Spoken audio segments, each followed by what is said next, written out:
நம்ம வீட்டில் ஸ்பெஷல் தூதுவளை ரசம். இதுக்கு தேவையானது மிளகு, சீரகம், பூண்டு, வரமிளகா. இது எல்லாத்தையும் ஒரு மிக்ஸி ஜாரில் போட்டு அரைச்சிக்கலாம்.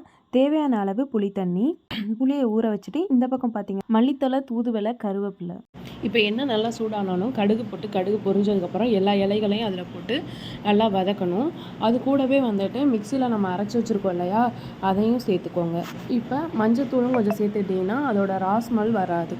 இப்போ 2 இல்லைன்னா 3 தக்காளி எடுத்துக்கோங்க. அதிலே உப்பு சேர்த்துட்டு இது மாதிரி நல்லா கரைச்சி விட்டுக்கோங்க. கையாலேயே நல்லா எவ்வளோக்கு பிசைய முடியுமோ அந்த அளவுக்கு பிசைஞ்சிருங்க. இப்போ புளி எடுத்து வச்சுருந்தோம் இல்லையா, அந்த புளியும் நல்லா சேர்த்து கரைச்சிட்டு தக்காளியோடு சேர்த்து புளி தண்ணியை ஊற்றிடணும். வடிகட்டி ஊற்றிக்கோங்க. இப்போ பார்த்திங்கன்னா அந்த இலையெல்லாம் தெரியாத அளவுக்கு நல்லாவே வதங்கியிருக்கும். ஸோ இந்த டைமில் நம்ம கரைச்சி வச்சுருக்கிற புளியும் தக்காளியும் இதில் சேர்த்துக்கலாம். இப்போ ரசத்துக்கு தேவையான அளவு தண்ணி எக்ஸ்ட்ரா ஊற்றுறதுனா ஊற்றிக்கோங்க.